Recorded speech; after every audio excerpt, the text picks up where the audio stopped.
running Olympic fans.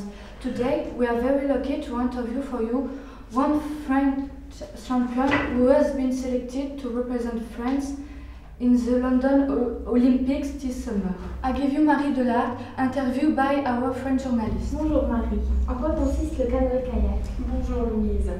Eh bien, de toute façon, le canoë-kayak, c'est la différence entre déjà le canoë et le kayak. Il faut savoir que le canoë, en fait, vous êtes sur un genou et vous pagayez que d'un côté. Par contre, le kayak, vous êtes assis dans votre bateau et vous pagayez des deux côtés.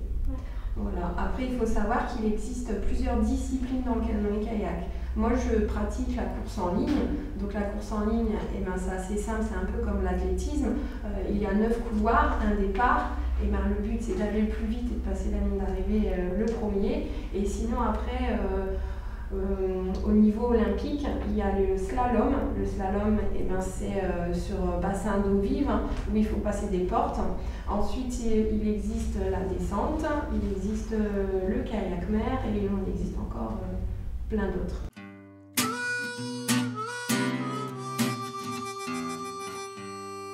Avez-vous un entraîneur?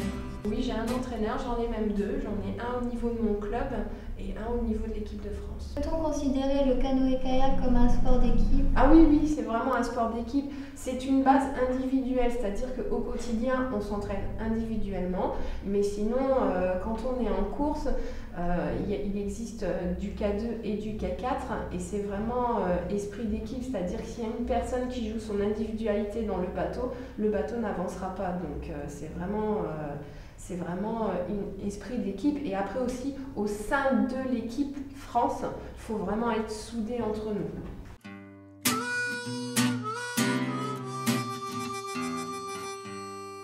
J'ai énormément fait de sacrifices.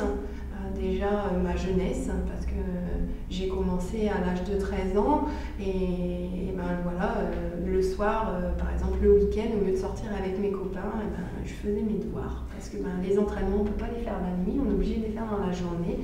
Donc quand je finissais l'école par exemple à 4 heures, j'allais m'entraîner, ensuite je rentrais chez moi, heureusement que ma maman m'aidait à me préparer à manger, j'avais juste à m'asseoir à la table et ensuite ben, j'allais faire mes devoirs jusque, ben, il y a des moments minuit, 2 heures du matin et le lendemain, faut se lever à 6 heures pour aller à l'école.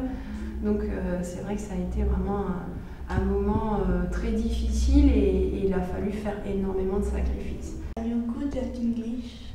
Je suis très moyenne en anglais. Voilà, quand on me parle, je réponds par des mots, j'arrive pas à répondre par des phrases, mais sinon ça me dérange pas, hein, l'anglais ne me dérange pas. Mais moi, déjà, au niveau scolaire, j'ai fait de l'allemand et je préfère l'allemand. Touchez-moi, c'est quand même très fragile, hein. Vous allez voir, ils ont pas mal de trous, hein, les bateaux, parce que c'est assez fragile. Nous, quand on se prend un caillou, eh ben, on a des traces, hein, ou alors une rayure, je veux dire, ça, une pneu par exemple, c'est comme une voiture. Hein. Là, je vais m'échauffer quand même 5 minutes, 10 minutes, 5 minutes au sol. Moi, je vais partir là-bas avec mon bateau, puis vous allez passer par la route. Des semaines où je vais beaucoup m'entraîner, d'autres semaines où je vais récupérer. J'ai une période à l'année de 2 à 3 semaines où je suis en vacances, où c'est vraiment arrêt complet de sport. Mais sinon, en moyenne, à l'année, ça correspond à peu près à du 25 heures.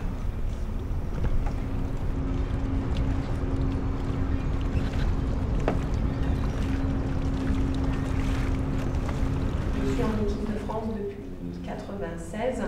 Et depuis cette année, je participe tous les ans à peu près 2 Coupes du Monde, un championnat d'Europe, un championnat du monde, plus les Jeux tous les 4 ans. Et puis à côté de ça, au niveau de mon club, je participe à toutes les actions nationales, c'est-à-dire à l'année on en a 3, les championnats de France de fond, de vitesse et de marathon.